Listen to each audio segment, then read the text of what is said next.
Hello दोस्तों, welcome back to our channel conceptual Gyani. मेरा नाम है प्रिया ठाकुर और आज की इस वीडियो में हम बात करने वाले हैं जीएसटी में टीडीएस के क्या क्या प्रोविज़न्स होते हैं, जीएसटी में टीडीएस की क्या क्या एप्लीकेबिलिटी होती है।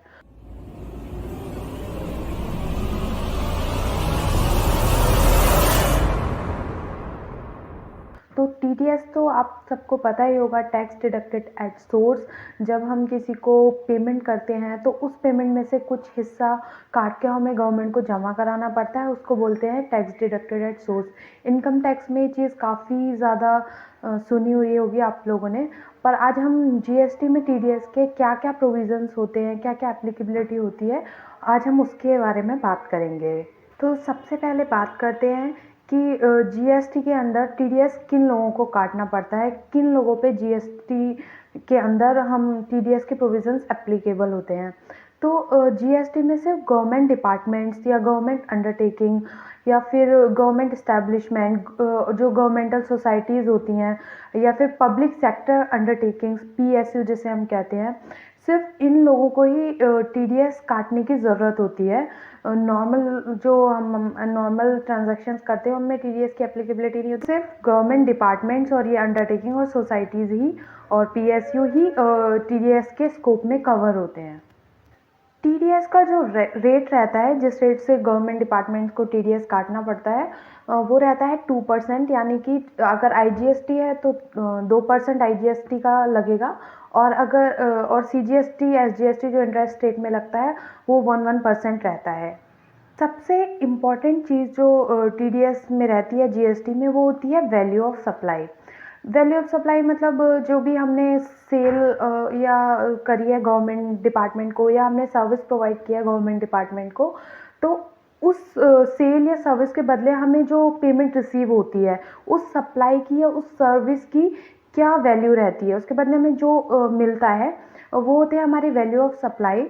तो टीडीएस के अंदर जीएसटी में लिमिट फिक्स है, जो मॉनेटरी लिमिट है वो है 2,50,000। यानी कि 2,50,000 तक जब भी आप गवर्नमेंट को सर्विस प्रोवाइड करते हैं या गुड सेल करते हैं तो कोई भी टीडीएस की एप्लीकेबिलिटी नहीं होती है, गवर्नमेंट आपका टीडीएस नहीं काटेगी। बट जैसे ही वो अमाउंट 2,50,000 क्रॉस करेगा, यानी 2.5 लाख से ऊपर की आप जब गवर्नमेंट को गुड या सर्विस सेल करते हैं, तो फिर आपके गवर्नमेंट आपका टीडीएस काटेगी उस पेमेंट में से जो आपको रिसीव करनी होगी। मतलब आप जो रिसीव करेंगे उस गुड्स या सर्विस को सेल करने के बदले में, तो उसमें से आपको टीडीएस कट के वो पेमेंट मिलेगी और वो टीडीएस गवर्नमेंट आपका काट लेगी।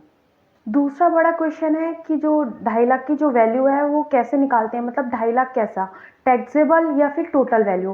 तो ये जो 2.5 लाख की मॉनेटरी लिमिट है वो हमारी टैक्सेबल वैल्यू होती है। यानी कि उसमें से आप आईजीएसटी हटा दीजिए, सीजीएसटी हटा दीजिए और एसजीएसटी हटा दीजिए, और जो भी आपका कोई अगर सेस बन रहा है वो भी एक्सक्लूड कर देंगे। यानी कि टैक्स लगने से पहले की वैल्यू, टैक्सेबल वैल्यू जो होती है उसकी लिमिट देखेंगे। अगर वो 2.5 लाख क्रॉस होती है तो हमें तो गवर्नमेंट को टीडीएस काटना है, वो 2.5 लाख से कम है तो नहीं काटना है। तो यहाँ पे जो हमारी वैल्यू ऑफ सप्लाई होती है 2.5 लाख की, वो टैक्सेबल वैल्यू को कंसीडर करके ये लिमिट रखी गई है। तो दोस्तों अब बात आती है कि टीडीएस कब कब अप्लाई नहीं होता, कब कब गवर्नमेंट को टीडीएस काटने की ज़रूरत नहीं होती है। तो सबसे पहला केस तो होता है कि जो हमारी पीएसयू, जैसे हमने कवर की थी कि पीएसयू को जब आप कुछ सेल करते हैं तो पीएसयू को टीडीएस काटना पड़ता है, वो भी गवर्नमेंट डिपार्टमेंट अंडरटेकिंग होती है।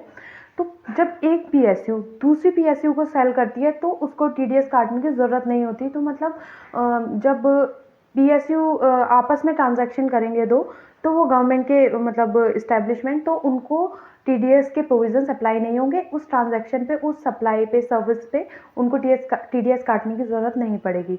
और दूसरा जो हमने अभी पढ़ा कि गवर्नमेंट और बाकी जो गवर्नमेंट अंडरटेकिंग, गवर्नमेंट इस्टेब्लिशमेंट या फिर जो गवर्नमेंट रेगुलेटेड सोसाइटीज़ होती हैं, तो जो भी ये लोग भी जब आपस में एक दूसरे से ट्रांजैक्शन करते हैं गवर्नमेंट टू गवर्नमेंट, तो उस केस में भी फिर टीडीएस काटने की ज़रूरत नहीं पड़ती है। तो उस केस में टीडीएस के प्रोविजंस अप्लाई नहीं होते हैं।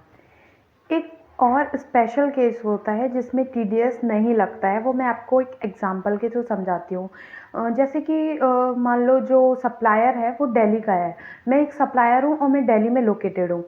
और अब मुझे जो सप्लाई करना है, जो प्लेस ऑफ सप्लाई है, जहाँ मुझे कोई गुड भेजना है या सर्विस पहुँचानी है, वो भी दिल्ली में ही है, मतलब वो भी दिल्ली में ही है। बट जो सप्लाई मैं कर रही हूँ, गुड्स या सर्विस मैं बेच रही हूँ, वो मैं गवर्नमेंट ऑफ महाराष्ट्र को बेच रही हूँ, यानी वो महाराष्ट्र में लोकेटेड है। तो ये सप्लाई तो हो गई इंटर स्टेट सप्लाई, क्योंकि मैं जो सप्लायर है वो भी दिल्ली में लोकेटेड है, प्लेस ऑफ सप्लाई भी जो है वो हमारी दिल्ली में ही है, तो इंट्रा स्टेट सप्लाई हो गई। बट जो गवर्नमेंट है, जो गवर्नमेंट अंडरटेकिंग है या पीएसयू है या जिसको भी हम कर रहे हैं, तो वो जो है वो दूसरे स्टेट में लोकेटेड है, वो मतलब जो रेसिपिएंट है हमारा वो किसी और स्टेट में लोकेटेड है। तो इस केस में टीडीएस नहीं लगता है। रीज़न बीइंग, जब जैसे मैं आपको आगे बताऊंगी कि टीडीएस का क्रेडिट, जो हमारा सप्लायर होता है जिसका टीडीएस काट के पेमेंट जिसको मिला है, टीडीएस जिसका कटता है, तो उसको उसका क्रेडिट मिलता है। तो वो क्रेडिट जो ट्रांसफ़र करते हैं तो वो थोड़ा कॉम्प्लेक्स पड़ जाता है, क्योंकि सप्लाई तो हो गई इंटर स्टेट सप्लाई, लेकिन जो पेमेंट कर रहा है, जो रेसिपिएंट है, वो इंटर स्टेट है, मतलब वो दूसरे स्टेट में लोकेटेड है। तो जो क्रेडिट का ट्रांसफ़र होता है वो कॉम्प्लेक्स हो जाता है गवर्नमेंट के लिए, क्योंकि सेंट्रल गवर्नमेंट का भी टैक्स उसमें रहता है, स्टेट का भी, तो उसे किस तरीके से ट्रांसफ़र करें। तो इसलिए इस केस में हमारा टीडीएस के प्रोविज़न अप्लाई नहीं होते, तो टीडीएस काटने की ज़रूरत नहीं पड़ती है।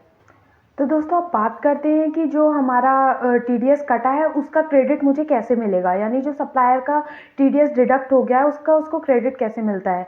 तो जो डिडक्टर होता है, जो हमारी गवर्नमेंट होती है, जो हमारा टीडीएस काटती है, गवर्नमेंट डिपार्टमेंट या पीएसयू जो भी हो, तो जब वो हमारा टीडीएस काट लेते हैं तो जो गवर्नमेंट को उन्हें जमा कराना होता है वो टीडीएस, तो अगले महीने की 10 तारीख को तक, मतलब जैसे कि मान लीजिए नवंबर मंथ का 10 दिसंबर तक टीडीएस जमा कराना होता है, जो भी डिडक्ट किया। तो जब वो जमा करा देते हैं उसके बाद जो सप्लायर है जिसका टीडीएस डिडक्ट हुआ है, वो उसके जीएसटी पोर्टल पे उसके इलेक्ट्रॉनिक कैश लेजर में रिफ्लेक्ट होने लगता है वो। तो वहाँ पे जाके आप अगर आपका टीडीएस कटा है तो आप वहाँ पे जाकर अपना क्लेम कर सकते हैं, तो उसका आपको क्रेडिट मिल जाता है।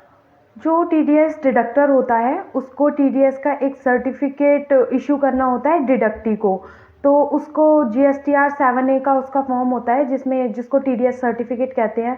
उसमें सारी डिटेल्स रहती हैं डिडक्टर और डिडक्टी की, जैसे कि जीएसटी नंबर ऑफ डिडक्टर और GST number of deductee, deductee का लीगल नेम, ट्रेड नेम अगर कोई है अलग से तो, और उसके अलावा अमाउंट कितना डिडक्ट हुआ है, और ये सारी डिटेल्स जीएसटीआर 7A यानी टीडीएस सर्टिफिकेट में रहती हैं। और वो टीडीएस सर्टिफिकेट डिडक्टर को, डिडक्टी को, जिसका टीडीएस काटा है गवर्नमेंट ने, उसको प्रोवाइड करना पड़ता है।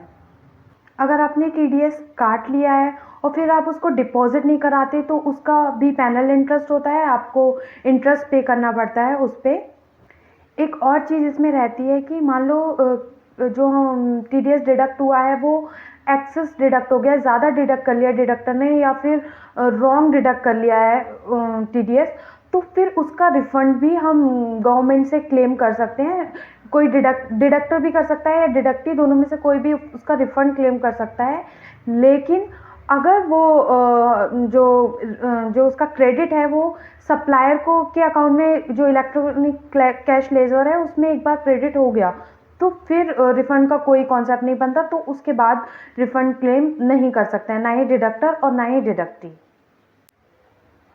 तो ये था हमारा टीडीएस का कॉन्सेप्ट इन जीएसटी, जिसके बारे में आज हमने बात की है। आई होप ये वीडियो आपको हेल्प करेगा, और आज के लिए बस इतना ही। Thank you, bye bye, take care.